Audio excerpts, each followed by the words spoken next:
Selected works of Mao Tse-Tung on the correct handling of contradictions among the people. February 27, 1957 speech at the 11th session enlarged of the Supreme State Conference. Comrade Mao Tse-Tung went over the verbatim record and made certain additions before its publication in the People's Daily on June 19, 1957. Our general subject is the correct handling of contradictions among the people. For convenience, let us discuss it under 12 subheadings. Although reference will be made to contradictions between ourselves and the enemy, this discussion will center on contradictions among the people. 1. Two types of contradictions differing in nature. Never before has our country been as united as it is today. The victories of the bourgeois democratic revolution and of the socialist revolution and our achievements in socialist construction have rapidly changed the face of the old China. A still brighter future lies ahead for our motherland. The days of national disunity and chaos which the people detested are gone, never to return. Led by the working class and the Communist Party, our 600 million people, united as one, are engaged in the great task of building socialism. The unification of our country, the unity of our people and the unity of our various nationalities, these are the basic guarantees for the sure triumph of our cause. However, this does not mean that contradictions no longer exist in our society. To imagine that none exist is a naive idea which is at variance with objective reality. We are confronted with two types of social contradictions, those between ourselves and the enemy and those among the people. The two are totally different in nature. To understand these two different types of contradictions correctly, we must first be clear on what is meant by the people and what is meant by the enemy. The concept of the people varies in content in different countries and in different periods of history in a given country. Take our own country for example. During the War of Resistance against Japan, all those classes, strata and social groups opposing Japanese aggression came within the category of the people, while the Japanese imperialists, their Chinese collaborators and the pro-Japanese elements were all enemies of the people.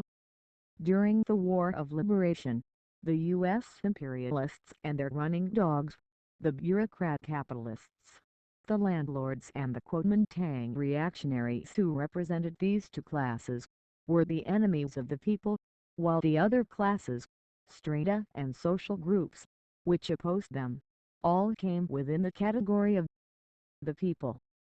At the present stage, the period of building socialism, the classes, strata and social groups which favor, support and work for the cause of socialist construction all come within the category of the people, while the social forces and groups which resist the socialist revolution and are hostile to or sabotage socialist construction are all enemies of the people. The contradictions between ourselves and the enemy are antagonistic contradictions. Within the ranks of the people, the contradictions among the working people are non-antagonistic, while those between the exploited and the exploiting classes have a non-antagonistic as well as an antagonistic aspect. There have always been contradictions among the people, but they are different in content in each period of the revolution and in the period of building socialism.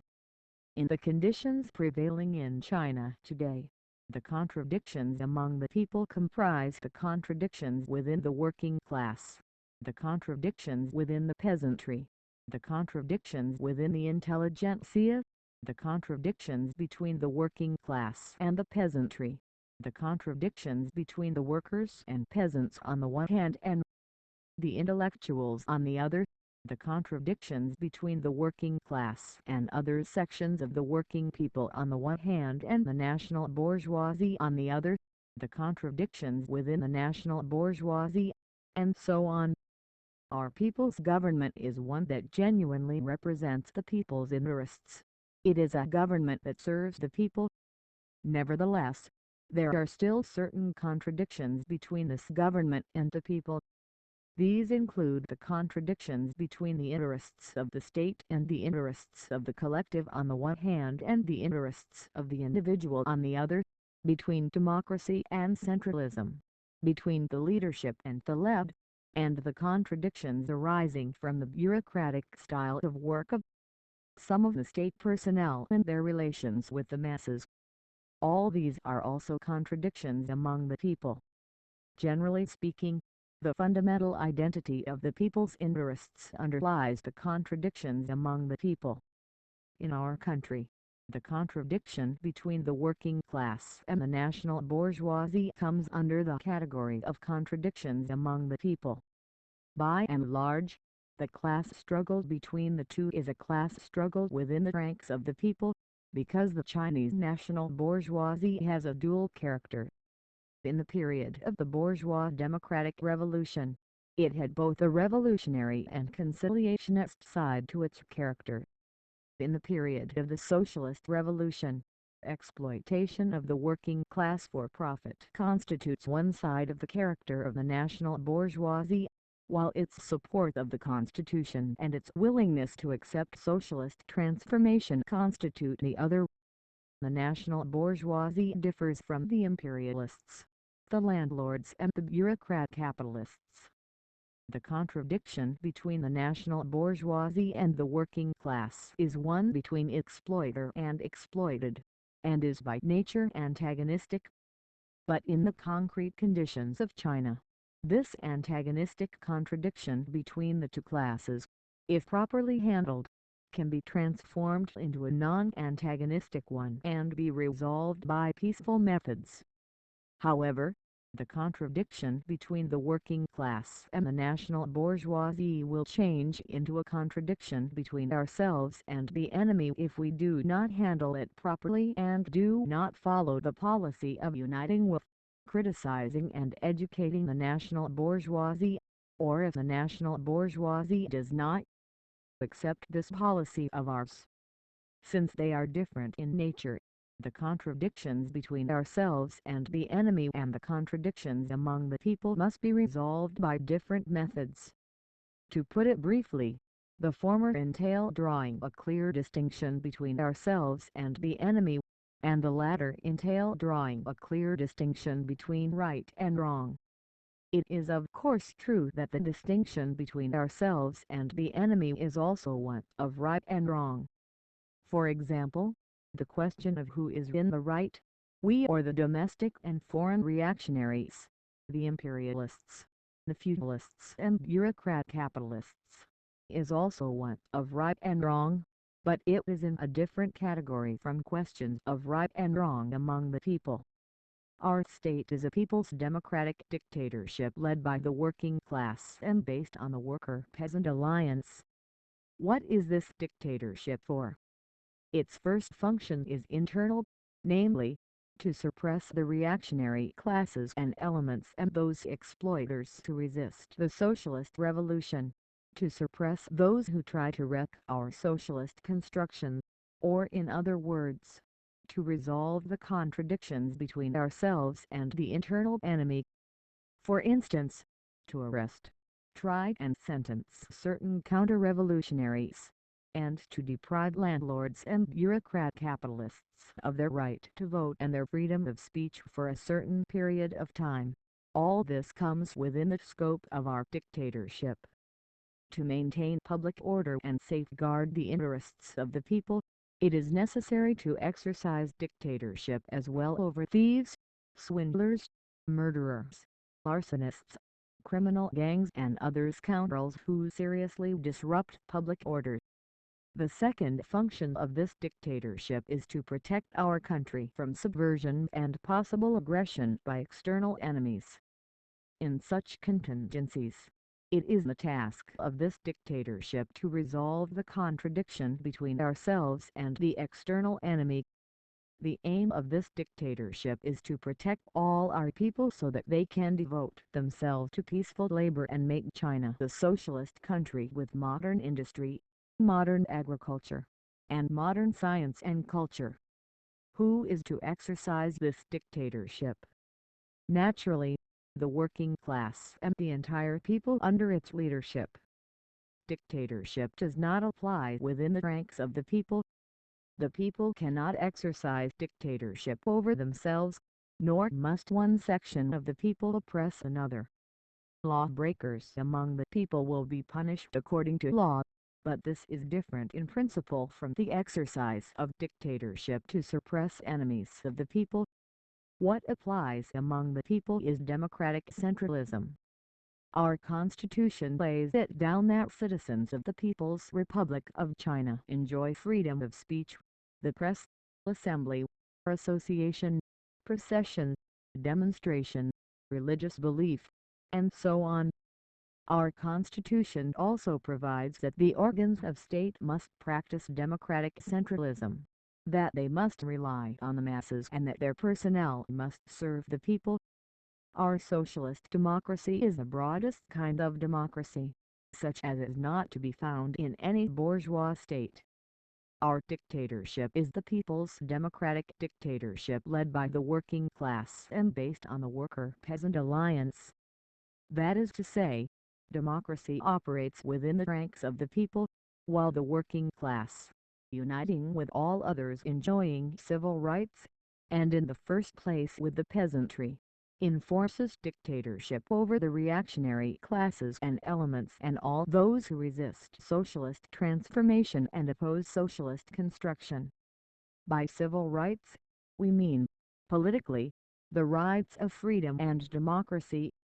But this freedom is freedom with leadership, and this democracy is democracy under centralized guidance, not anarchy. Anarchy does not accord with the interests or wishes of the people. Certain people in our country were delighted by the Hungarian incident. They hoped that something similar would happen in China, that thousands upon thousands of people would take to the streets to demonstrate against the people's government. Their hopes ran counter to the interests of the masses and therefore could not possibly win their support. Deceived by domestic and foreign counter-revolutionaries, the section of the people in Hungary made the mistake of resorting to violence against the people's government, with the result that both the state and the people suffered. The damage done to the country's economy in a few weeks of rioting will take a long time to repair. In our country there were some others who wavered on the question of the Hungarian incident because they were ignorant of the real state of affairs in the world. They think that there is top little freedom under our people's democracy and that there is more freedom under Western parliamentary democracy. They ask for a two-party system as in the West, with one party in office and the other in opposition. But this so-called two-party system is nothing but a device for maintaining the dictatorship of the bourgeoisie. It can't never guarantee freedoms to the working people. As a matter of fact, freedom and democracy exist not in the abstract, but only in the concrete. In a society where class struggle exists, if there is freedom for the exploiting classes to exploit the working people, there is no freedom for the working people not to be exploited. If there is democracy for the bourgeoisie, there is no democracy for the proletariat and other working people. The legal existence of the Communist Party is tolerated in some capitalist countries, but only to the extent that it does not endanger the fundamental interests of the bourgeoisie. It is not tolerated beyond that. Those who demand freedom and democracy in the abstract regard democracy as an end and not as a means. Democracy as such sometimes seems to be an end, but it is in fact only the means. Marxism teaches us that democracy is part of the superstructure and belongs to the realm of politics. That is to say, in the last analysis, it serves the economic base. The same is true of freedom. Both democracy and freedom are relative, not absolute, and they come into being and develop in specific historical conditions. Within the ranks of the people, democracy is correlative with centralism and freedom with discipline. They are the two opposites of a single entity, contradictory as well as united. and we should not one-sidedly emphasize one to the exclusion of the other. Within the ranks of the people, we cannot do without freedom, nor can we do without discipline. We cannot do without democracy, nor can we do without centralism. This unity of democracy and centralism, of freedom and discipline, constitutes our democratic centralism. Under this system, the people enjoy broad democracy and freedom, but at the same time they have to keep within the bounds of socialist discipline. All this is well understood by the masses. In advocating freedom with leadership and democracy under centralized guidance, we in no way mean that coercive measures should be taken to settle ideological questions or questions involving the distinction between right and wrong among the people. All attempts to use administrative orders or coercive measures to settle ideological questions or questions of right and wrong are not only ineffective but harmful. We cannot abolish religion by administrative order or force people not to believe in it. We cannot compel people to give up idealism, any more than we can force them to embrace Marxism. The only way to settle questions of an ideological nature or controversial issues among the people is by the democratic method, the method of discussion, criticism, persuasion and education, and not by the method of coercion or repression. To be able to carry on their production and studies effectively and to lead their lives in peace and order, the people want their government and those in charge of production and of cultural and educational organizations to issue appropriate administrative regulations of an obligatory nature. It is common sense that without them the maintenance of public order would be impossible. Administrative regulations and the method of persuasion and education complement each other in resolving contradictions among the people. In fact, administrative regulations for the maintenance of public order must be accompanied by persuasion and education, for in many cases regulations alone will not work. This democratic method of resolving contradictions among the people was epitomized in 1942 in the formula unity, criticism, unity. To elaborate, that means starting from the desire for unity, resolving contradictions through criticism or struggle, and arriving at a new unity on a new basis. In our experience, this is the correct method of resolving contradictions among the people. In 1942 we used it to resolve contradictions inside the Communist Party, namely, the contradictions between the dogmatists and the great majority of the membership, and between dogmatism and Marxism. The left dogmatists had resorted to the method of ruthless struggle and merciless blows in inter-party struggle. It was the wrong method.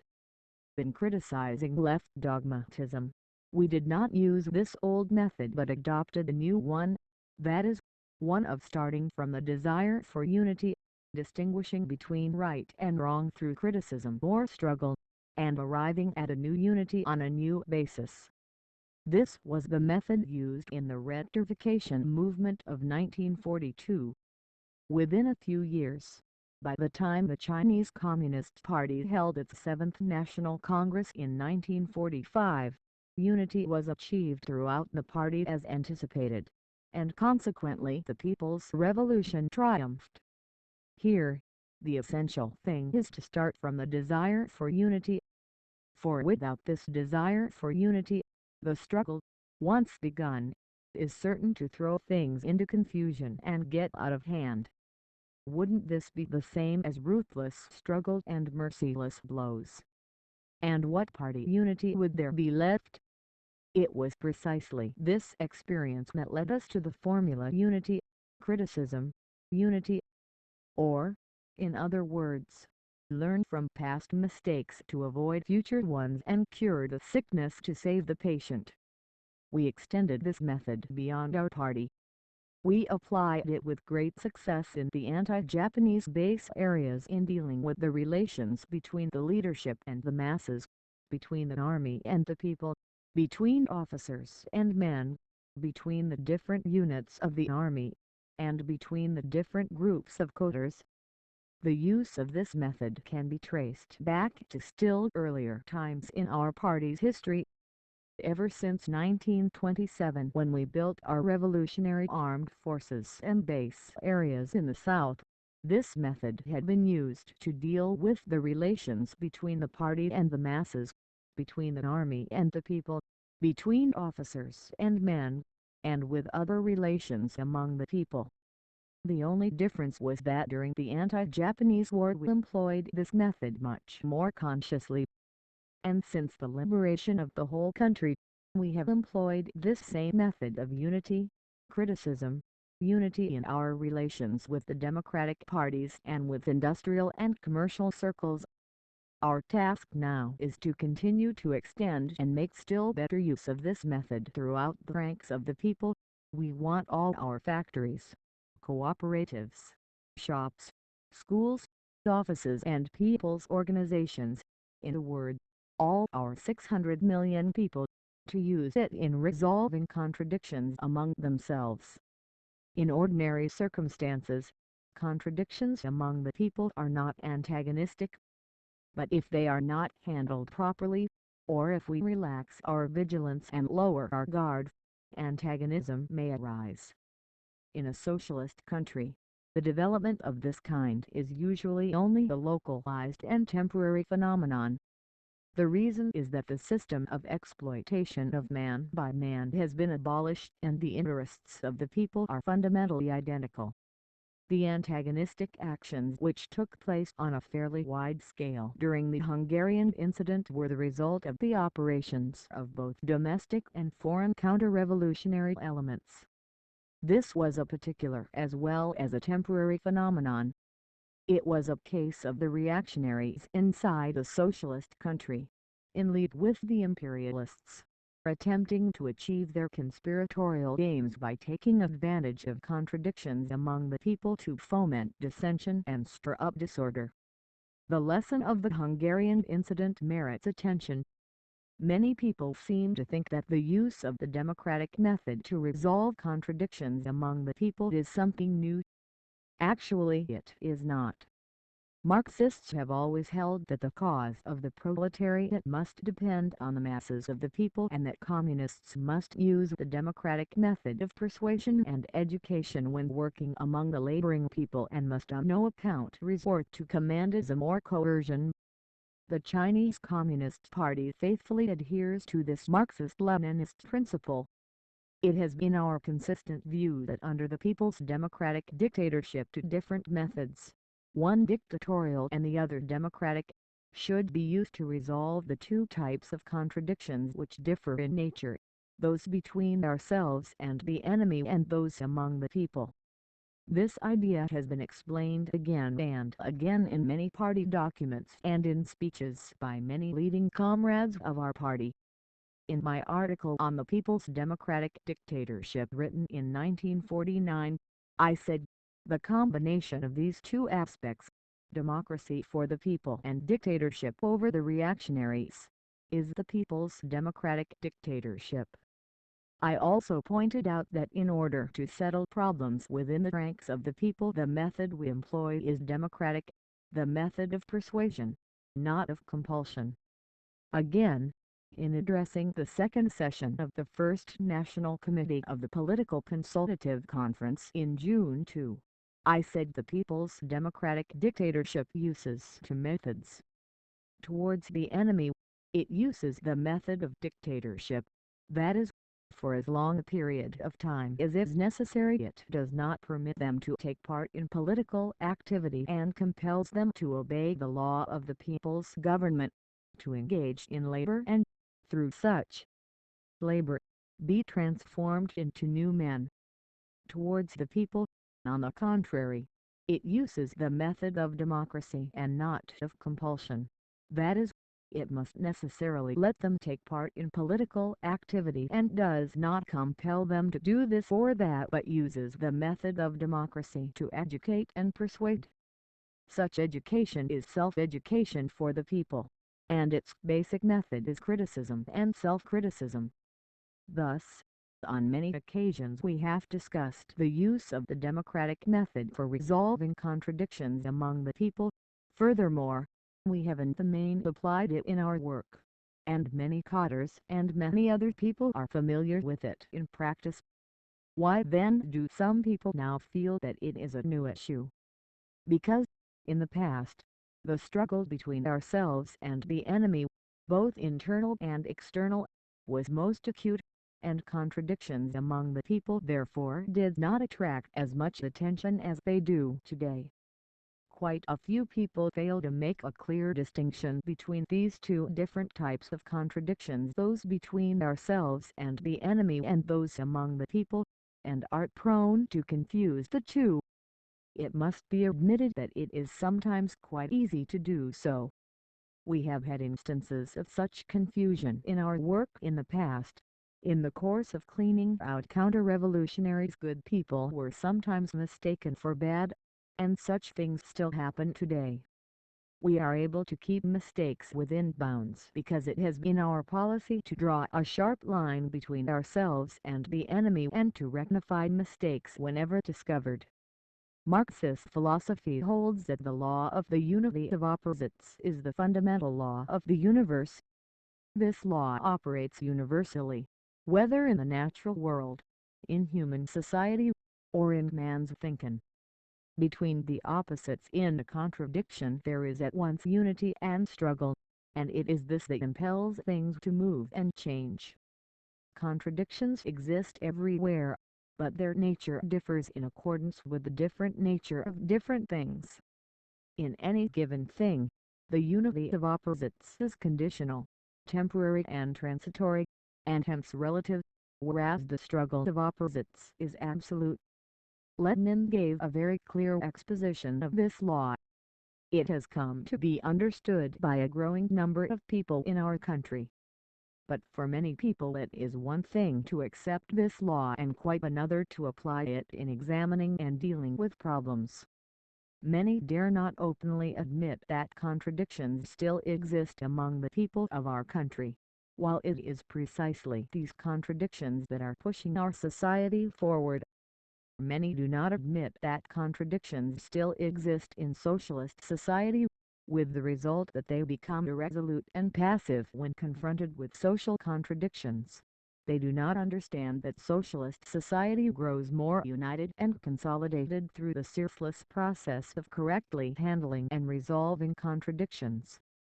For this reason, we need to explain things to our people, and to our cotters in the first place, in order to help them understand the contradictions in socialist society and learn to use correct methods for handling them. Contradictions in socialist society are fundamentally different from those in the old societies, such as capitalist society. In capitalist society, contradictions find expression in acute antagonisms and conflicts. In sharp class struggles, they cannot be resolved by the capitalist system itself and can only be resolved by socialist revolution. The case is quite different with contradictions in socialist society. On the contrary, they are not antagonistic and can be ceaselessly resolved by the socialist system itself. In socialist society the basic contradictions are still those between the relations of production and the productive forces and between the superstructure and the economic base.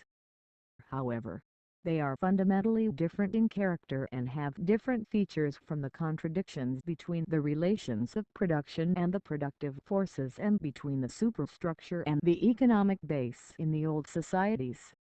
The present social system of our country is far superior to that of the old days. If it were not so, the old system would not have been overthrown and the new system could not have been established. In saying that the socialist relations of production correspond better to the character of the productive forces than did the old relations of production, we mean that they allow the productive forces to develop at a speed unattainable in the old society, so that production can expand steadily and increasingly, meet the constantly growing needs of the people.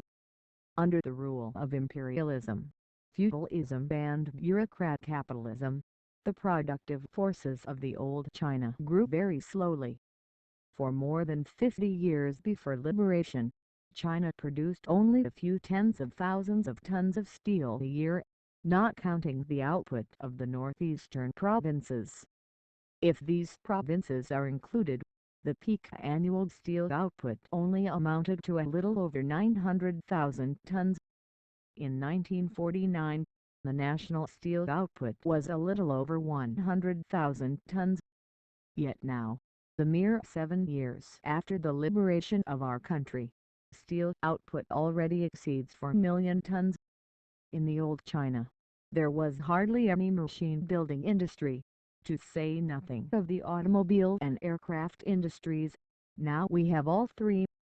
When the people overthrew the rule of imperialism, feudalism and bureaucrat capitalism, many were not clear as to which way China should head, towards capitalism or towards socialism. Facts have now provided the answer: only socialism can save China. The socialist system has promoted the rapid development of the productive forces of our country, a fact even our enemies abroad have had to acknowledge. But our socialist system has only just been set up. It is not yet fully established or fully consolidated. In joint state-private industrial and commercial enterprises, capitalists still get a fixed rate of interest on their capital. That is to say, exploitation still exists. So far as ownership is concerned, these enterprises are not yet completely socialist in nature. The number of our agricultural and handicraft producers' cooperatives are still semi-socialist, while even in the fully socialist cooperatives certain specific problems of ownership remain to be solved. Relations between production and exchange in accordance with socialist principles are being gradually established within and between all branches of our economy, and more appropriate forms are being sought.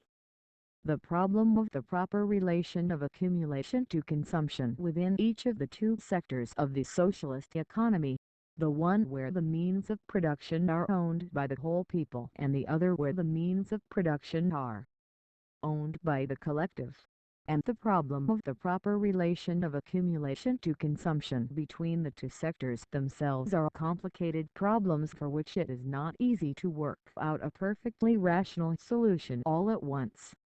To sum up, socialist relations of production have been established and are in correspondence with the growth of the productive forces, but these relations are still far from perfect, and this imperfection stands in contradiction to the growth of the productive forces. Apart from correspondence as well as contradiction between the relations of production and the growth of the productive forces, there is correspondence as well as contradiction between the superstructure and the economic base. The superstructure, comprising the state system and laws of the people's democratic dictatorship and the socialist ideology guided by Marxism-Leninism, plays a positive role in facilitating the victory of socialist transformation and the socialist way of organizing labor. It is in correspondence with the socialist economic base, that is, with socialist relations of production. But the existence of bourgeois ideology, a certain bureaucratic style of work in our state organs and defects in some of the links in our state institutions are in contradiction with the socialist economic base. We must continue to resolve all such contradictions in the light of our specific conditions. Of course, new problems will emerge as these contradictions are resolved, and further efforts will be required to resolve the new contradictions. For instance, a constant process of readjustment through state planning is needed to deal with the contradiction between production and the needs of society, which will long remain an objective reality. Every year our country draws up an economic plan in order to establish the proper ratio between accumulation and consumption and achieve an equilibrium between production and needs. Equilibrium is nothing but a temporary, relative unity of opposites.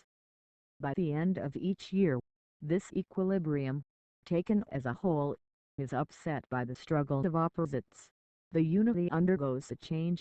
Equilibrium becomes disequilibrium, unity becomes disunity, and once again it is necessary to work out an equilibrium and unity for the next year.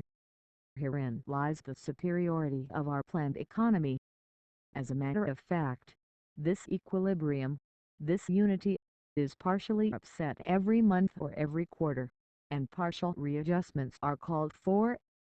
Sometimes, contradictions arise and the equilibrium is upset because our subjective arrangements do not conform to objective reality. This is what we call making a mistake. The ceaseless emergence and ceaseless resolution of contradictions constitute the dialectical law of the development of things. Today, matters stand as follows.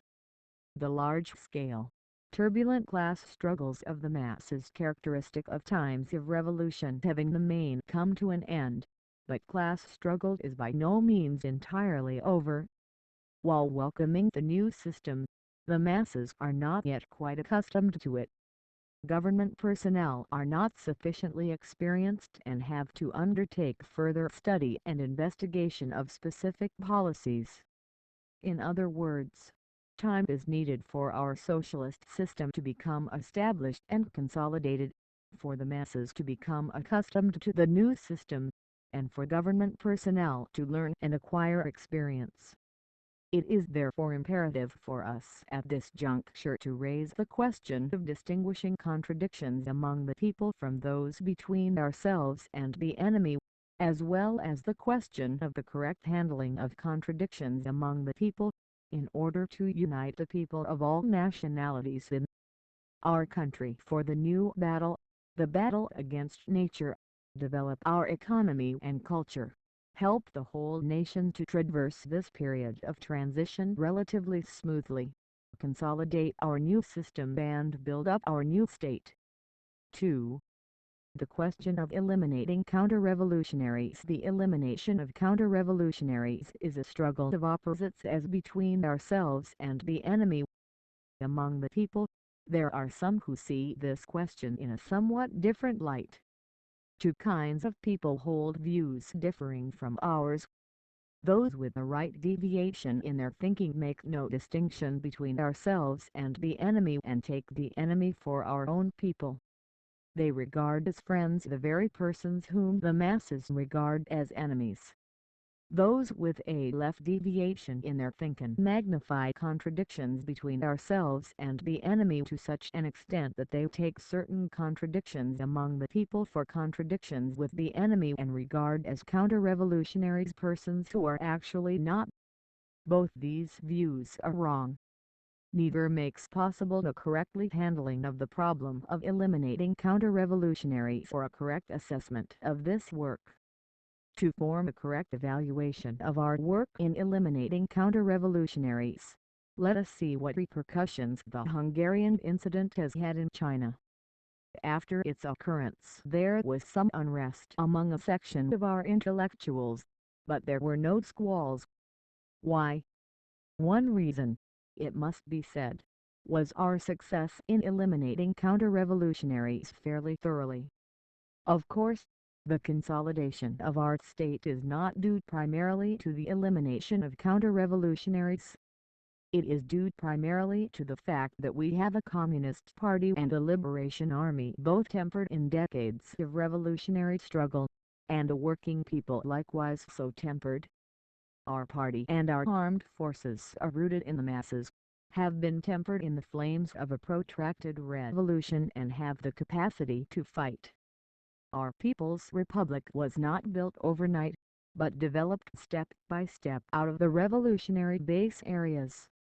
The number of democratic personages have also been tempered in the struggle in varying degrees, and they have gone through troubled times together with us.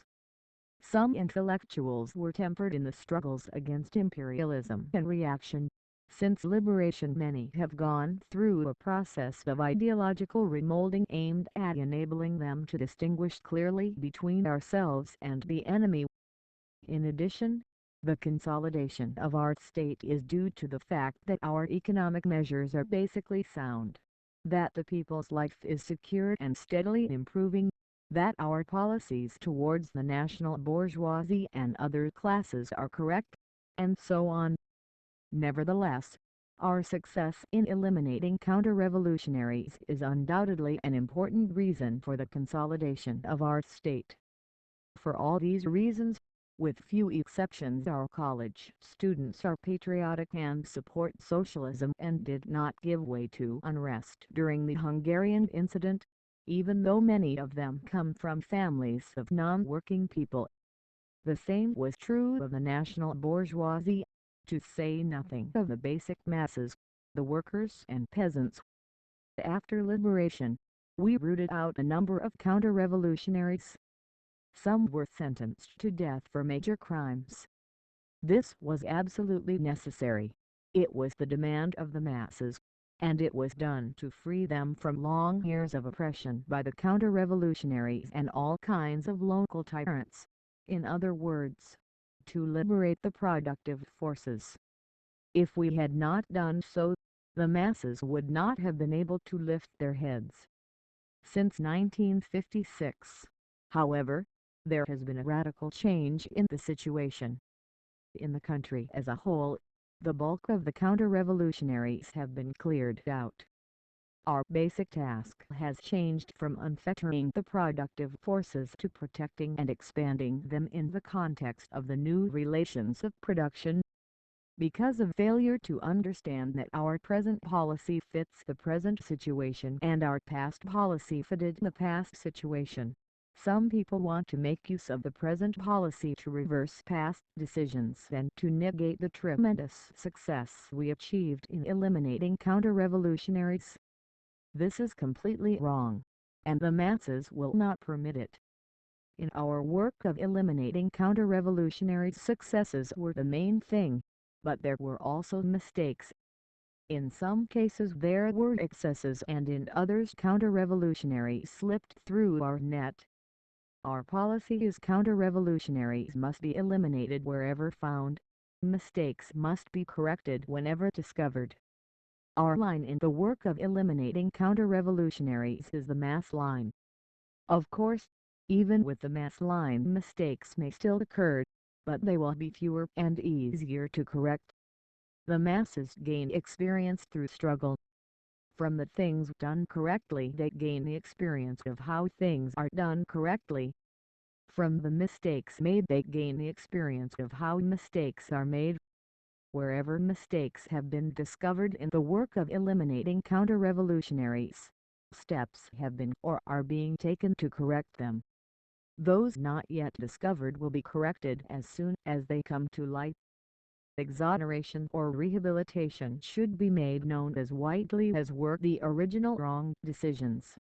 I propose that a comprehensive review of the work of eliminating counter-revolutionaries be made this year or next to sum up experience, promote justice and counter unjust attacks. Nationally, this review should be in the charge of the standing committees of the National People's Congress and of the National Committee of the Political Consultative Conference and, locally, in the charge of the People's Councils and the committees of the Political Consultative Conference in the provinces and municipalities. In this review, we must help the large numbers of coders and activists involved in the work, and not pour cold water on them. It would not be right to dampen their spirits. Nonetheless, wrongs must be righted when discovered. This must be the attitude of all the public security organs, the procurators' offices and the judicial departments, prisons and agencies charged with the reform of criminals through labor. We hope that wherever possible members of the Standing Committee of the National People's Congress, members of the National Committee of the Political Consultative Conference and People's Deputies will take part in this review. This will be of help in perfecting our legal system and in dealing correctly with counter-revolutionaries and other criminals. The present situation with regard to counter-revolutionaries can be described in these words: there still are counter-revolutionaries, but not many. In the first place, there still are counter-revolutionaries. Some people say that there aren't any more left and all is well and that we can therefore lay our heads on our pillows and just drop off to sleep. But this is not the way things are. The fact is, there still are counter-revolutionaries, of course. That is not to say you'll find them everywhere and in every organization, and we must continue to fight them. It must be understood that the hidden counter-revolutionary still at large will not take things lying down, but will certainly seize even opportunity to make trouble. The U.S. imperialists and the Chiang Kai-shek clique are constantly sending in secret agents to carry on disruptive activities. Even after all the existing counter-revolutionaries have been cleaned out, new ones are likely to emerge. If we drop our guard, we shall be badly fooled and shall suffer severely. Counter-revolutionaries must be rooted out with a firm hand wherever they are found making trouble. But, taking the country as a whole, there are certainly not many counter-revolutionaries. It would be wrong to say that there are still large numbers of counter-revolutionaries in China. Acceptance of that view would likewise result in a mess. 3. The question of the cooperative transformation of agriculture. We have a rural population of over 500 million, so how our peasants fare has a most important bearing on the development of our economy and the consolidation of our state power. In my view, the situation is basically sound. The cooperative transformation of agriculture has been successfully accomplished, and this has resolved the great contradiction in our country between socialist industrialization and the individual peasant economy. As the cooperative transformation of agriculture was completed so rapidly, some people were worried and wondered whether something untoward might occur. There are indeed some faults, but fortunately they are not serious, and on the whole the movement is healthy. The peasants are working with a will, and last year there was an increase in the country's grain output despite the worst floods, droughts and hails in years. Now there are people who are stirring up the miniature typhoon. They are saying that cooperation is no good, that there is nothing superior about it. Is cooperation superior or not? Among the documents distributed at today's meeting there is one about the Wakuofan Cooperative in Tsunhua County, Hopei Province, which I suggest you read. This cooperative is situated in a hilly region which was very poor in the past and which for a number of years depended on relief grain from the people's government. When the cooperative was first set up in 1953, people called it the Paupers Co-opus. But it has become better off year by year, and now, after 4 years of hard struggle, most of its households have reserves of grain. What was possible for this cooperative should also be possible for others to achieve under normal conditions in the same length of time or a little longer. Clearly there are no grounds for saying that something has gone wrong with agricultural cooperation. It is also clear that it takes hard struggle to build cooperatives. New things always have to experience difficulties and setbacks as they grow. It is sheer fantasy to imagine that the cause of socialism is all by plain sailing and easy success, with no difficulties and setbacks, or without the exertion of tremendous efforts. Who are the active supporters of the cooperatives? The overwhelming majority of the poor and lower middle peasants who constitute more than 70% of the rural population. Most of the other peasants are also placing their hopes on the cooperatives. Only a very small minority are really dissatisfied. Quite a number of persons have failed to analyze this situation and to make an overall examination of the achievements and shortcomings of the cooperatives and the causes of these shortcomings. Instead they have taken part of the picture or one side of the matter for the whole, and consequently, the miniature typhoon has been stirred up among some people, who are saying that the cooperatives are not superior. How long will it take to consolidate the cooperatives and for this talk about their not being superior to wind up? Judging from the experience of the growth of many cooperatives, it will probably take 5 years or a little longer. As most of our cooperatives are only a little over a year old, it would be unreasonable to ask too much of them. In my view, we will be doing well enough if the cooperatives can be consolidated during the second five-year plan after being established in the first. The cooperatives are now in the process of gradual consolidation.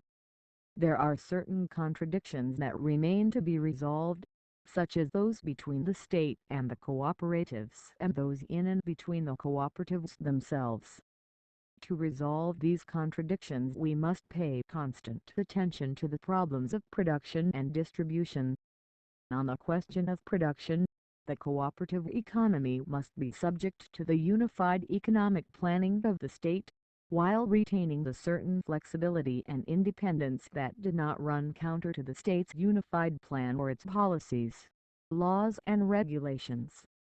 At the same time, every household idea cooperative must comply with the overall plan of the cooperative or production team to which it belongs, though it may make its own appropriate plans in regard to land allotted for personal needs and to other individually operated economic undertakings. On the question of distribution, we must take the interests of the state, the collective and the individual into account. We must properly handle the three-way relationship between the state agricultural tax, the cooperative's accumulation fund and the peasant's personal income, and take constant care to make readjustments so as to resolve contradictions between them. Accumulation is essential for both the state and the cooperative, but in neither case should it be excessive. We should do everything possible to enable the peasants in normal years to raise their personal incomes annually through increased production. Many people say that the peasants lead a hard life. Is this true? In one sense it is. That is to say, because the imperialists and their agents oppressed and exploited us for over a century. Ours is an impoverished country and the standard of living not only of our peasants but of our workers and intellectuals is still low. We will need several decades of strenuous effort gradually to raise the standard of living of our people as a whole. In this context, it is right to say that the peasants lead a hard life. But in another sense it is not true. We refer to the allegation that in the 7 years since liberation it is only the life of the workers that has been improved and not that of the peasants. As a matter of fact, with very few exceptions, there has been some improvement in the life of both the peasants and the workers. Since liberation, the peasants have been free from landlord exploitation and their production has increased annually. Take grain crops. In 1949, the country's output was only something over 210,000 million catties. By 1956, it had risen to more than 360,000 million catties, an increase of nearly 150,000 million catties. The state agricultural tax is not heavy, only amounting to something over 30,000 million catties a year. State purchases of grain from the peasants at standard prices only amount to a little over 50,000 million catties a year. These two items together total over 80,000 million catties. Furthermore, more than half this grain is sold back to the villages and nearby towns. Obviously, no one can say that there has been no improvement in the life of the peasants. In order to help agriculture to develop and the cooperatives to become consolidated, we are planning to stabilize the total annual amount of the grain tax plus the grain purchased by the state at somewhat more than 80,000 million catties within a few years. In this way, the small number of grain-deficient households still found in the countryside will stop being short. All peasant households, except some raising industrial crops, will either have grain reserves or at least become self-sufficient. There will no longer be poor peasants in the countryside, and the standard of living of the entire peasantry will reach or surpass the middle peasant's level. It is not right simply to compare the peasant's average annual income with a worker's and jump to the conclusion that one is too low and the other too high.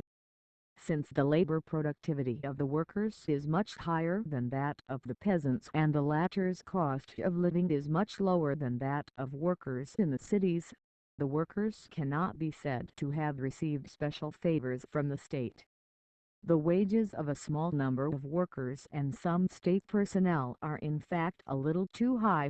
The peasants have reason to be dissatisfied with this, and it is necessary to make certain appropriate adjustments according to specific circumstances.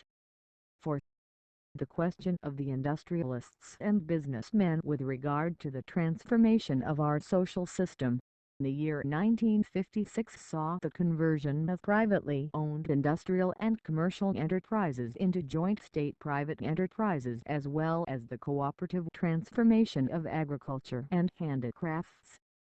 The speed and smoothness of this conversion were closely bound up with our treating the contradiction between the working class and the national bourgeoisie as a contradiction among the people. Has this class contradiction been completely resolved? No, not yet. That will take a considerable period of time. However, some people say the capitalists have been so remolded that they are now not very different from the workers and that further remolding is unnecessary. Others go so far as to say that the capitalists are even better than the workers. Still others ask, if remolding is necessary, why isn't it necessary for the working class? Are these opinions correct? Of course not. In the building of a socialist society, everybody needs remolding, the exploiters and also the working people. Who says it isn't necessary for the working class?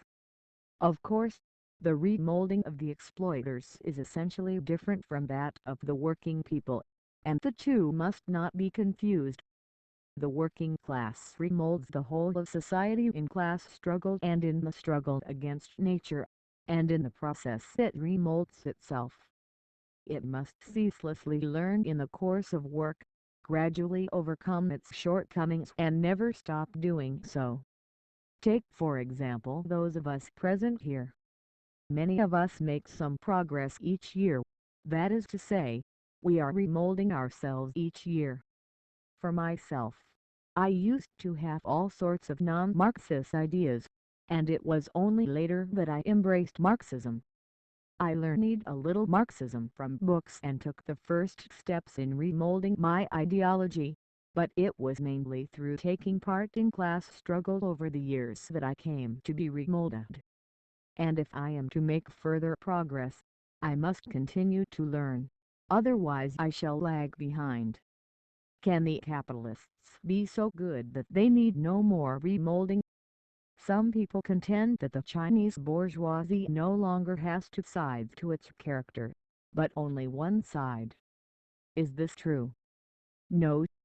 While members of the bourgeoisie have become administrative personnel in joint state-private enterprises and are being transformed from exploiters into working people living by their own labor, they still get a fixed rate of interest on their capital in the joint enterprises, that is, they have not yet cut themselves loose from the roots of exploitation. Between them and the working class there is still a considerable gap in ideology, sentiments and habits of life. How can it be said that they no longer have two sides to their character? Even when they stop receiving their fixed interest payments and the bourgeois label is removed, they will still need ideological remolding for quite some time. If, as is alleged, the bourgeoisie no longer has a dual character, then the capitalists will no longer have the task of studying and of remolding themselves. It must be said that this view does not tally either with the actual situation of our industrialists and businessmen or with what most of them want. During the past few years, most of them have been willing to study and have made marked progress. As their thorough remolding can be achieved only in the course of work, they should engage in labor together with the staff and workers in the enterprises and regard these enterprises as the chief places in which to remold themselves. But it is also important for them to change some of their old views through study. Such study should be on a voluntary basis. When they return to the enterprises after being in study groups for some weeks, many industrialists and businessmen find that they have more of a common language with the workers and the representatives of state ownership, and so there are better possibilities for working together. They know from personal experience that it is good for them to keep on studying and remolding themselves. The idea mentioned above that study and remolding are not necessary reflects the views not of the majority of industrialists and businessmen but of only a small number. 5. The question of the intellectuals. The contradictions within the ranks of the people in our country also find expression among the intellectuals. The several million intellectuals who worked for the old society have come to serve the new society, and the question that now arises is how they can fit in with the needs of the new society and how we can help them to do so. This, too, is a contradiction among the people. Most of our intellectuals have made marked progress during the last 7 years. They have shown they are in favor of the socialist system. Many are diligently studying Marxism, and some have become communists. The latter, though at present small in number, are steadily increasing. Of course, there are still some intellectuals who are skeptical about socialism or do not approve of it, but they are a minority. China needs the services of as many intellectuals as possible for the colossal task of building socialism.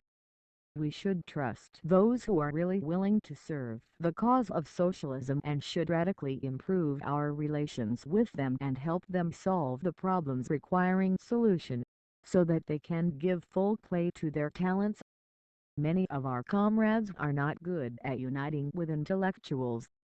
They are stiff in their attitude towards them, lack respect for their work and interfere in certain scientific and cultural matters where interference is unwarranted. We must do away with all such shortcomings. Although large numbers of intellectuals have made progress, they should not be complacent. They must continue to remold themselves, gradually shed their bourgeois world outlook and acquire the proletarian communist world outlook so that they can fully fit in with the needs of the new society and unite with the workers and peasants. The change in world outlook is fundamental, and up to now most of our intellectuals cannot be said to have accomplished it. We hope that they will continue to make progress and that in the course of work and study they will gradually acquire the communist world outlook, grasp Marxism-Leninism and become integrated with the workers and peasants. We hope they will not stop halfway, or, what is worse, slide back, for there will be no future for them in going backwards. Since our country's social system has changed and the economic base of bourgeois ideology has in the main been destroyed, not only is it imperative for large numbers of our intellectuals to change their world outlook, but it is also possible for them to do so. But a thorough change in world outlook takes a very long time, and we should spare no pains in helping them and must not be impatient. Actually, there are bound to be some who ideologically will always be reluctant to accept Marxism, Leninism and communism. We should not be too exacting in what we demand of them. As long as they comply with the requirements laid down by the state and engage in legitimate pursuits, we should let them have opportunities for suitable work. Among students and intellectuals there has recently been a falling off in ideological and political work, and some unhealthy tendencies have appeared. Some people seem to think that there is no longer any need to concern themselves with politics or with the future of the motherland and the ideals of mankind. It seems as if Marxism, once all the rage, is currently not so much in fashion. To counter these tendencies, we must strengthen our ideological and political work. Both students and intellectuals should study hard. In addition to the study of their specialized subjects, they must make progress ideologically and politically. which means they should study Marxism, current events and politics. Not to have a correct political orientation is like not having a soul. The ideological remolding in the past was necessary and has yielded positive results. But it was carried on in a somewhat rough and ready fashion, and the feelings of some people were hurt. This was not good. We must avoid such shortcomings in future. All departments and organizations should shoulder their responsibilities for ideological and political work. This applies to the Communist Party, the Youth League, government departments in charge of this work, and especially to heads of educational institutions and teachers. Our educational policy must enable everyone who receives an education to develop morally, intellectually and physically, and become a worker with both socialist consciousness and culture. We must spread the idea of building our country through diligence and thrift. We must help all our young people to understand that ours is still a very poor country, that we cannot change this situation radically in a short time, and that only through decades of united effort by our younger generation and all our people, working with their own hands, can China be made prosperous and strong. The establishment of our socialist system has opened the road leading to the ideal society of the future, but to translate this ideal into reality needs hard work. Some of our young people think that everything ought to be perfect once a socialist society is established, and that they should be able to enjoy a happy life ready-made, without working for it. This is unrealistic. 6. The question of the minority nationalities. The minority nationalities in our country number more than 30 million. Although they constitute only 6% of the total population, they inhabit extensive regions which comprise 50 to 60% of China's total area. It is thus imperative to foster good relations between the Han people and the minority nationalities. The key to this question lies in overcoming Han chauvinism. At the same time, efforts should also be made to overcome local nationality chauvinism, wherever it exists among the minority nationalities. Both Han chauvinism and local nationality chauvinism are harmful to the unity of the nationalities. They represent one kind of contradiction among the people which should be resolved. We have already done some work to this end. In most of the areas inhabited by minority nationalities there has been considerable improvement in the relations between the nationalities, but a number of problems remain to be solved. In some areas, both Han chauvinism and local nationality chauvinism still exist to a serious degree, and this demands full attention. As a result of the efforts of the people of all nationalities over the last few years, democratic reforms and socialist transformation have in the main been completed in most of the minority nationality areas. Democratic reforms have not yet been carried out in Tibet because conditions are not ripe. According to the 17-article agreement reached between the Central People's Government and the local government of Tibet, the reform of the social system must be carried out, but the timing can only be decided when the great majority of the people of Tibet and the local leading public figures consider it opportune, and one should not be impatient. It has now been decided not to proceed with democratic reforms in Tibet during the period of the second five-year plan. Whether to proceed with them in the period of the third five-year plan can only be decided in the light of the situation at the time. 7. Overall consideration and proper arrangement. By overall consideration we mean consideration that embraces the 600 million people of our country. In drawing up plans, handling affairs or thinking over problems, we must proceed from the fact that China has a population of 600 million, and we must never forget this fact. Why do we make a point of this? Is it possible that there are people who are still unaware that we have a population of 600 million? Of course, everyone knows this, but when it comes to actual practice, Some people forget all about it and act as though the fewer the people, the smaller the circle, the better.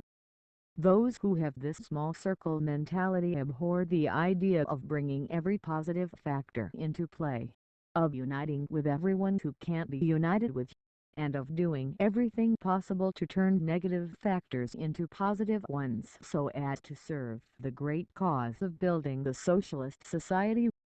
I hope these people will take a wider view and fully recognize that we have a population of 600 million, that this is an objective fact, and that it is an asset for us. Our large population is a good thing, but of course it also involves certain difficulties. Construction is going ahead vigorously on all fronts and very successfully too, but in the present transition period of tremendous social change there are still many difficult problems, progress and at the same time difficulties. This is a contradiction. However, not only should all such contradictions be resolved, but they definitely can be. Our guiding principle is overall consideration and proper arrangement. Whatever the problem, whether it concerns food, natural calamities, employment, education, the intellectuals, the united front of all patriotic forces, the minority nationalities, or anything else, we must always proceed from the standpoint of overall consideration, which embraces the whole people, and must make the proper arrangement, after consultation with all the circles concerned, in the light of what is feasible at a particular time and place. On no account should we complain that there are too many people, that others are backward, that things are troublesome and hard to handle, and close the door on them. Do I mean to say that the government alone must take care of everyone and everything? Of course not. In many cases, they can be left to the direct care of the public organizations or the masses. Both are quite capable of devising many good ways of handling them. This also comes within the scope of the principle of overall consideration and arrangement. We should give guidance on this to the public organizations and the people everywhere. 8. On Let 100 Flowers Blossom. Let 100 schools of thought, content and long-term coexistence and mutual supervision. Let 100 flowers blossom. Let 100 schools of thought, content and long-term coexistence and mutual supervision. How did these slogans come to be put forward? They were put forward in the light of China's specific conditions, in recognition of the continued existence of various kinds of contradictions in socialist society and in response to the country's urgent need to speed up its economic and cultural development. Letting 100 flowers blossom and 100 schools of thought content is the policy for promoting progress in the arts and sciences and a flourishing socialist culture in our land. Different forms and styles in art should develop freely and different schools in science should contend freely. We think that it is harmful to the growth of art and science if administrative measures are used to impose one particular style of art or school of thought and to ban another. Questions of right and wrong in the arts and science should be settled through free discussion in artistic and scientific circles and through practical work in these fields. They should not be settled in an oversimple manner. A period of trial is often needed to determine whether something is right or wrong. Throughout history, at the outset, new and correct things often failed to win recognition from the majority of people and had to develop by twists and turns through struggle. Often, correct and good things were first regarded not as fragrant flowers but as poisonous weeds. Copernicus' theory of the solar system and Darwin's theory of evolution were once dismissed as erroneous and had to win out over bitter opposition. Chinese history offers many similar examples. In a socialist society, the conditions for the growth of the new are radically different from and far superior to those in the old society. Nevertheless, it often happens that new rising forces are held back and sound ideas stifled. Besides, even in the absence of their deliberate suppression, The growth of new things may be hindered simply through lack of discernment. It is therefore necessary to be careful about questions of right and wrong in the arts and sciences. To encourage free discussion and avoid hasty conclusions, we believe that such an attitude will help ensure a relatively smooth development of the arts and sciences. Marxism, too, has developed through struggle. At the beginning, Marxism was subjected to all kinds of attack and regarded as a poisonous weed. This is still the case in many parts of the world. In the socialist countries, it enjoys a different position. But non-Marxist and, what is more, anti-Marxist ideologies exist even in these countries.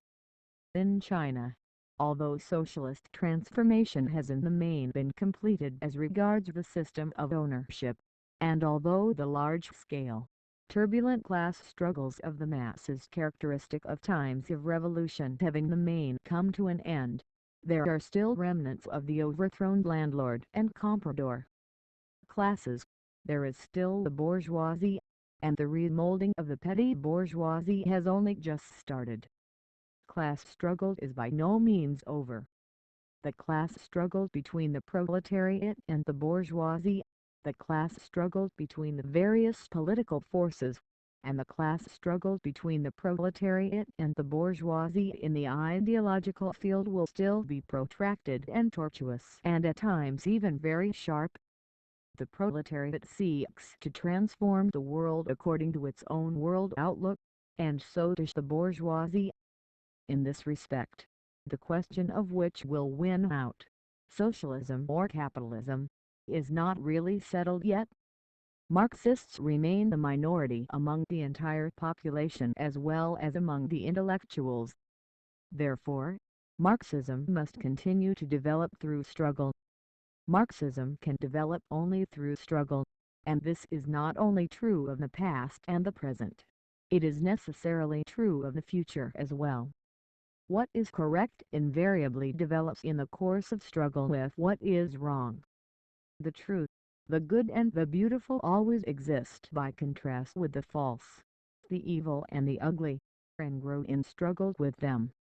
As soon as something erroneous is rejected and a particular truth accepted by mankind, new truths begin to struggle with new errors.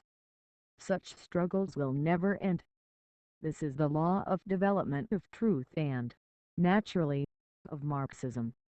It will take a fairly long period of time to decide the issue in the ideological struggle between socialism and capitalism in our country. The reason is that the influence of the bourgeoisie and of the intellectuals who come from the old society, the very influence which constitutes their class ideology, will persist in our country for a long time. If this is not understood at all or is insufficiently understood, the greatest of mistakes will be made and the necessity of waging struggle in the ideological field will be ignored. Ideological struggle differs from other forms of struggle, since the only method used is painstaking reasoning, and not crude coercion. Today, socialism is in an advantageous position in the ideological struggle. The basic power of the state is in the hands of the working people led by the proletariat. The Communist Party is strong and its prestige high. Although there are defects and mistakes in our work, every fair-minded person can see that we are loyal to the people, that we are both determined and able to build up our motherland together with them, and that we have already achieved great successes and will achieve still greater ones. The vast majority of the bourgeoisie and the intellectuals who come from the old society are patriotic and are willing to serve their flourishing socialist motherland. They know they will have nothing to fall back on and their future cannot possibly be bright if they turn away from the socialist cause and from the working people led by the Communist Party. People may ask, since Marxism is accepted as the guiding ideology by the majority of the people in our country, can it be criticized? Certainly it can. Marxism is scientific truth and fears no criticism. If it did, and if it could be overthrown by criticism, it would be worthless. In fact, aren't the idealists criticizing Marxism every day and in every way? And those who harbor bourgeois and petty bourgeois ideas and do not wish to change, aren't they also criticizing Marxism in every way? Marxists should not be afraid of criticism from any quarter. Quite the contrary, they need to temper and develop themselves and win new positions in the teeth of criticism and in the storm and stress of struggle. Fighting against wrong ideas is like being vaccinated. A man develops greater immunity from disease as a result of vaccination. Plants raised in hothouses are unlikely to be hardy. Carrying out the policy of letting 100 flowers blossom and 100 schools of thought content will not weaken, but strengthen, the leading position of Marxism in the ideological field. What should our policy be towards non-Marxist ideas? As far as unmistakable counter-revolutionaries and saboteurs of the socialist cause are concerned, the matter is easy. We simply deprive them of their freedom of speech. But incorrect ideas among the people are quite a different matter. Will it do to ban such ideas and deny them any opportunity for expression? Certainly not. It is not only futile but very harmful to use crude methods in dealing with ideological questions among the people, with questions about man's mental world. You may ban the expression of wrong ideas, but the ideas will still be there. On the other hand, if correct ideas are pampered in hothouses and never exposed to the elements and immunized against disease, they will not win out against erroneous ones. Therefore, it is only by employing the method of discussion, criticism and reasoning that we can really foster correct ideas and overcome wrong ones, and that we can really settle issues. It is inevitable that the bourgeoisie and petty bourgeoisie will give expression to their own ideologies. It is inevitable that they will stubbornly assert themselves on political and ideological questions by every possible means. You cannot expect them to do otherwise. We should not use the method of suppression and prevent them from expressing themselves, but should allow them to do so and at the same time argue with them and direct appropriate criticism at them. Undoubtedly, we must criticize wrong ideas of every description. It certainly would not be right to refrain from criticism, look on while wrong ideas spread unchecked and allow them to dominate the field. Mistakes must be criticized and poisonous weeds fought wherever they crop up. However, such criticism should not be dogmatic, and the metaphysical method should not be used, but instead the effort should be made to apply the dialectical method. What is needed is scientific analysis and convincing argument. Dogmatic criticism settles nothing. We are against poisonous weeds of whatever kind, but Eve must carefully distinguish between what is really a poisonous weed and what is really a fragrant flower. Together with the masses of the people, we must learn to differentiate carefully between the two and use correct methods to fight the poisonous weeds. At the same time as we criticize dogmatism, we must direct our attention to criticizing revisionism. Revisionism, or right opportunism, is a bourgeois trend of thought that is even more dangerous than dogmatism. The revisionists, the right opportunists, pay lip service to Marxism, they too attack dogmatism. But what they are really attacking is the quintessence of Marxism.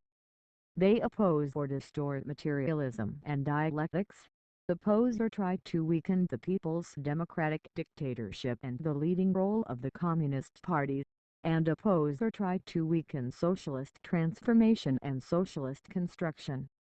Even after the basic victory of our socialist revolution, there will still be a number of people in our society who vainly hope to restore the capitalist system and are sure to fight the working class on every front, including the ideological one. And their right-hand men in this struggle are the revisionists. Literally, the two slogans, Let 100 flowers blossom and let 100 schools of thought contend, have no class character. The proletariat can't turn them to account, and so can the bourgeoisie or others. Different classes, strata and social groups each have their own views on what are fragrant flowers and what are poisonous weeds. Then, from the point of view of the masses, what should be the criteria today for distinguishing fragrant flowers from poisonous weeds? In their political activities, how should our people judge whether a person's words and deeds are right or wrong?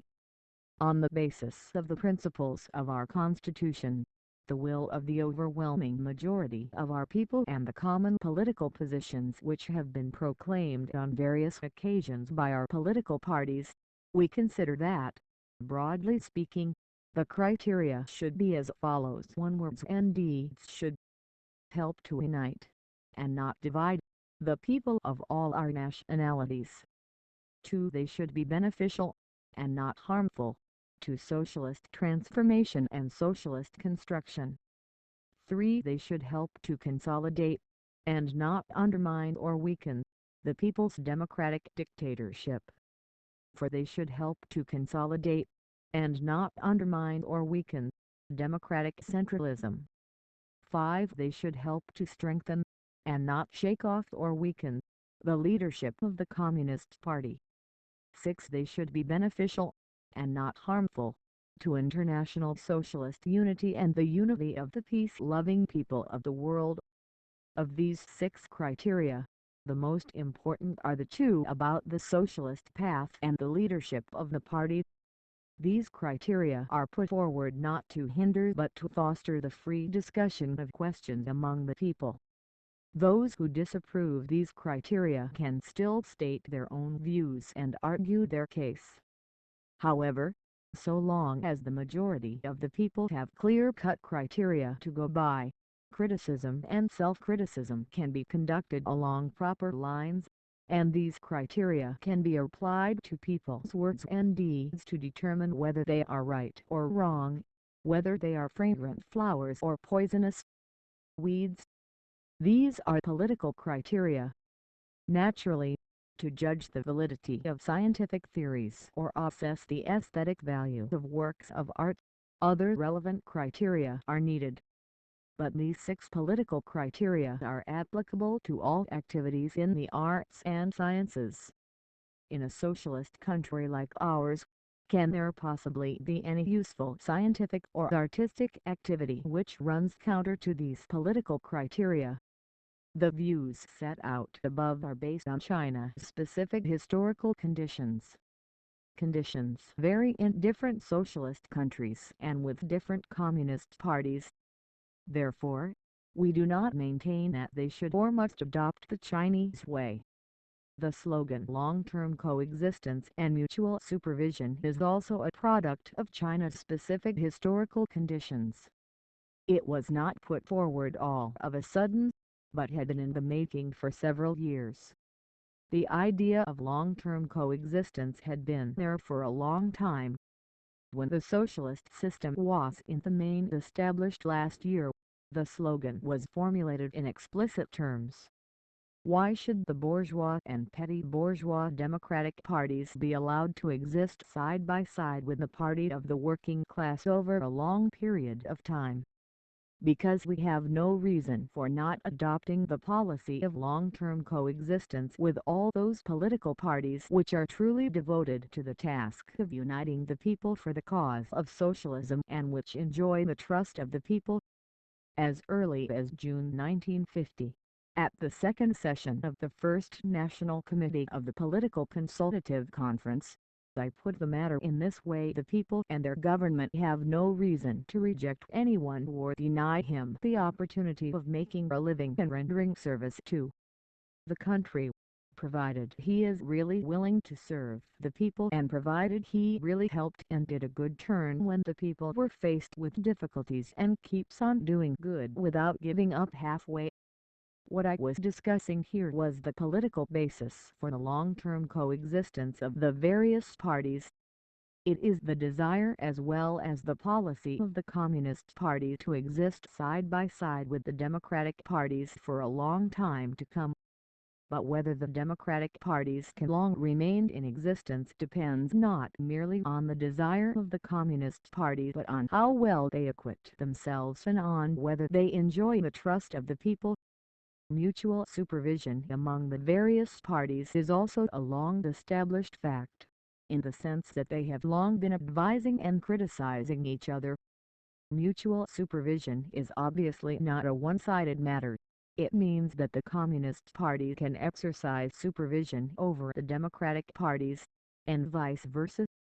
Why should the Democratic parties be allowed to exercise supervision over the Communist Party? Because a party as much as an individual has great need to hear opinions different from its own. We all know that supervision over the Communist Party is mainly exercised by the working people and the party membership. But it augments the benefit to us to have supervision by the Democratic parties too. Of course, the advice and criticism exchanged by the Communist Party and the Democratic parties will play a positive supervisory role only when they conform to the 6 political criteria given above. Thus, we hope that in order to fit in with the needs of the new society, all the Democratic parties will pay attention to ideological remolding and strive for long-term coexistence with the Communist Party and mutual supervision. 9. On the question of disturbances created by small numbers of people in 1956, small numbers of workers or students in certain places went on strike. The immediate cause of these disturbances was the failure to satisfy some of their demands for material benefits, of which some should and could have been met, while others were out of place or excessive and therefore could not be met for the time being. But a more important cause was bureaucracy on the part of the leadership. In some cases, the responsibility for such bureaucratic mistakes fell on the higher authorities, and those at the lower levels were not to blame. Another cause of these disturbances was lack of ideological and political education among the workers and students. The same year, in some agricultural cooperatives there were also disturbances created by a few of their members, and here too the main causes were bureaucracy on the part of the leadership and lack of educational work among the masses. It should be admitted that among the masses some are prone to pay attention to immediate, partial and personal interests and do not understand, or do not sufficiently understand, long-range, national and collective interests.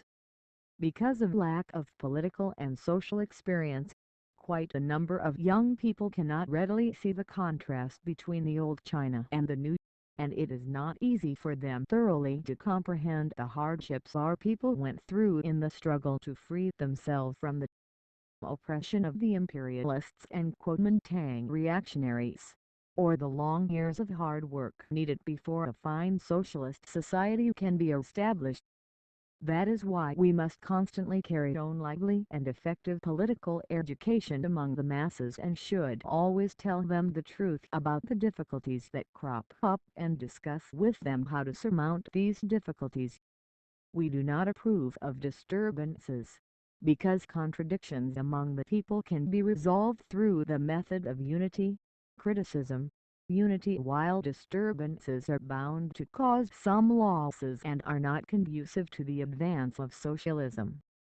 We believe that the masses of the people support socialism, conscientiously observe discipline and are reasonable, and will certainly not take part in disturbances without cause. But this does not mean that the possibility of disturbances by the masses no longer exists in our country. On this question, we should pay attention to the following.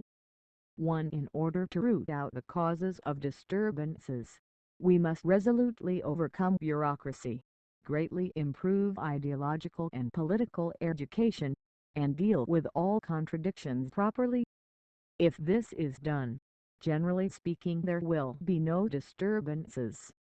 2. When disturbances do occur as a result of poor work on our part, then we should guide those involved onto the correct path, use the disturbances as a special means for improving our work and educating the cotters and the masses, and find solutions to those problems which were previously left unsolved.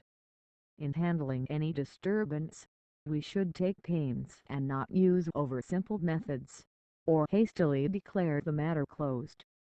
The ringleaders in disturbances should not be summarily expelled, except for those who have committed criminal offenses or are active counter-revolutionaries and have to be punished by law. In a large country like ours, there is nothing to get alarmed about if small numbers of people create disturbances. On the contrary, such disturbances will help us get rid of bureaucracy. There are also a small number of individuals in our society who, flouting the public interest, willfully break the law and commit crimes. They are apt to take advantage of our policies and distort them, and deliberately put forward unreasonable demands in order to incite the masses, or deliberately spread rumors to create trouble and disrupt public order. We do not propose to let these individuals have their way. On the contrary, proper legal action must be taken against them.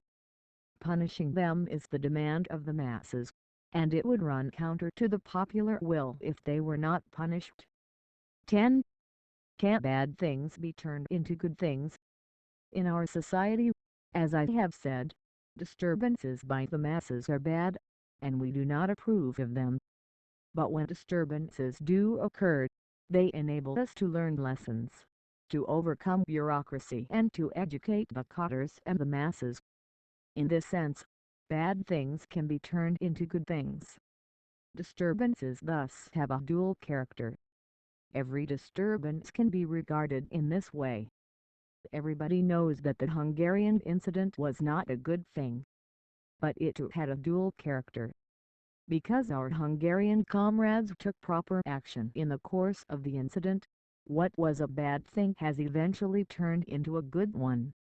Hungary is now more consolidated than ever, and all other countries in the socialist camp have also learned the lesson. Similarly, the worldwide campaign against communism and the people which took place in the latter half of 1956 was of course a bad thing. But it served to educate and temper the communist parties and the working class in all countries, and thus it has turned into a good thing. In the storm and stress of this period, the number of people in many countries withdrew from the Communist Party. Withdrawal from the party reduces its membership and is, of course, a bad thing, but there is a good side to it, too.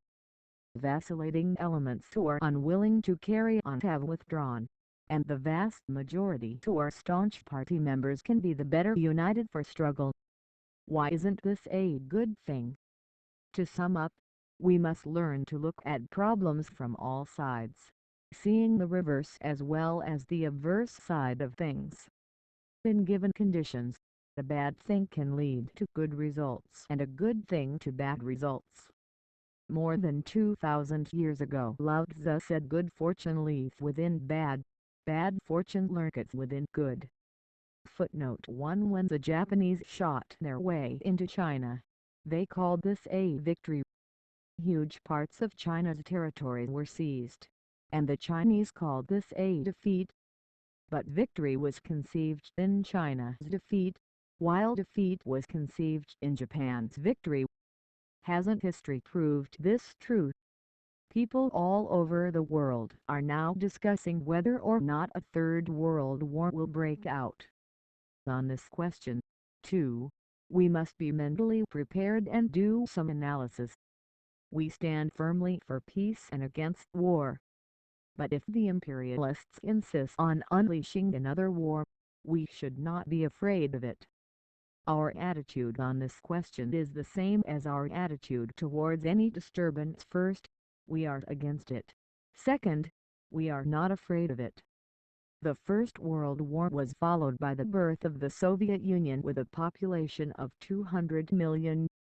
The Second World War was followed by the emergence of the socialist camp with a combined population of 900 million. If the imperialists insist on launching the Third World War, it is certain that several 100 million more will turn to socialism, and then there will not be much room left on earth for the imperialists. It is also likely that the whole structure of imperialism will completely collapse. In given conditions, each of the two opposing aspects of a contradiction invariably transforms itself into its opposite as a result of the struggle between them. Here, it is the conditions which are essential. Without the given conditions, neither of the two contradictory aspects can transform itself into its opposite. Of all the classes in the world, the proletariat is the one which is most eager to change its position, and next comes the semi-proletariat, for the former possesses nothing at all while the latter is hardly any better off. The United States now controls the majority in the United Nations and dominates many parts of the world. This state of affairs is temporary and will be changed one of these days. China's position as a poor country denied its rights in international affairs will also be changed. The poor country will change into a rich one. The country denied its rights into one enjoying them. A transformation of things into their opposites. Here, the decisive conditions are the socialist system and the concerted efforts of the united people. 11. On practicing economy. Here I wish to speak briefly on practicing economy. We want to carry on large-scale construction, but our country is still very poor. Herein lies a contradiction. One way of resolving it is to make a sustained effort to practice strict economy in every field. During the movement against the three evils in 1952, we fought against corruption, waste and bureaucracy, with the emphasis on combating corruption. In 1955 we advocated the practice of economy with great success, our emphasis then being on combating the unduly high standards for non-productive projects in capital construction and economizing on raw materials in industrial production. But at that time economy was not yet applied in earnest as a guiding principle in all branches of the national economy, or in government offices, army units, schools and people's organizations in general. This year we are calling for economy and the elimination of waste in every sphere throughout the country. We still lack experience in the work of construction. During the last few years, great successes have been achieved, but there has also been waste. We must build up a number of large-scale modern enterprises step by step to form the mainstay of our industry, without which we shall not be able to turn China into a powerful modern industrial country within the coming decades. But the majority of our enterprises should not be built on such a scale. We should set up more small and medium enterprises and make full use of the industrial base inherited from the old society, so as to effect the greatest economy and do more with less money. Good results have begun to appear in the few months since the principle of practicing strict economy and combating waste was put forward, in more emphatic terms than before, by the second plenary session of the 8th Central Committee of the Communist Party of China in November 1956. The present campaign for economy must be conducted in a thorough and sustained way. Like the criticism of any other fault or mistake, the fight against waste may be compared to washing one's face. Don't people wash their faces every day? The Chinese Communist Party, the Democratic parties, the Democrats with no party affiliation, the intellectuals, industrialists and businessmen, workers, peasants and handicraftsmen, in short, all our 600 million people, must strive for increased production and economy, and against extravagance and waste. This is of prime importance not only economically, but politically as well. A dangerous tendency has shown itself of late among many of our personnel, an unwillingness to share will and woe with the masses, a concern for personal fame and gain. This is very bad. One way of overcoming it is to streamline our organizations in the course of our campaign to increase production and practice economy, and to transfer cadres to lower levels so that a considerable number will return to productive work. We must see to it that all our cadres and all our people constantly bear in mind that ours is a large socialist country but an economically backward and poor one, and that this is a very big contradiction. To make China prosperous and strong needs several decades of hard struggle, which means, among other things, pursuing the policy of building up our country through diligence and thrift, that is, practicing strict economy and fighting waste. 12. China's path to industrialization. In discussing our path to industrialization, we are here concerned principally with the relationship between the growth of heavy industry, light industry and agriculture. It must be affirmed that heavy industry is the core of China's economic construction. At the same time, full attention must be paid to the development of agriculture and light industry. As China is a large agricultural country, with over 80% of its population in the rural areas, agriculture must develop along with industry, for only thus can industry secure raw materials and a market, and only thus is it possible to accumulate more funds for building a powerful heavy industry. Everyone knows that light industry is closely tied up with agriculture. Without agriculture there can be no light industry. But it is not yet so clearly understood that agriculture provides heavy industry with an important market. This fact, however, will be more readily appreciated as gradual progress in the technical transformation and modernization of agriculture calls for more and more machinery, fertilizer, water conservancy and electric power projects and transport facilities for the farms, as well as fuel and building materials for the rural consumers. During the period of the second and third five-year plans, the entire national economy will benefit if we can achieve an even greater growth in our agriculture and thus induce a correspondingly greater development of light industry. As agriculture and light industry develop, heavy industry, assured of its market and funds, will grow faster. Hence what may seem to be a slower pace of industrialization will actually not be so slow, and indeed may even be faster. In 3 five-year plans or perhaps a little longer, China's annual steel output can be raised to 20 million tons or more, as compared with the peak pre-liberation output of something over 900,000 tons in 1943. This will gladden the people in both town and country. I do not propose to dwell on economic questions today.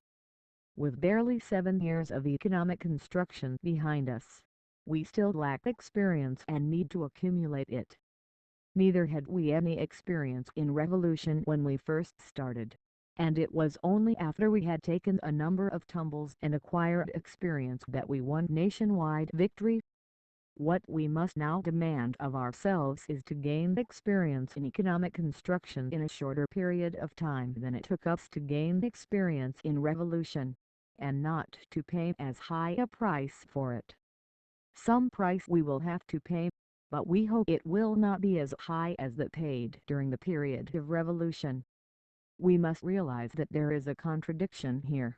The contradiction between the objective laws of economic development of a socialist society and our subjective cognition of them, which needs to be resolved in the course of practice.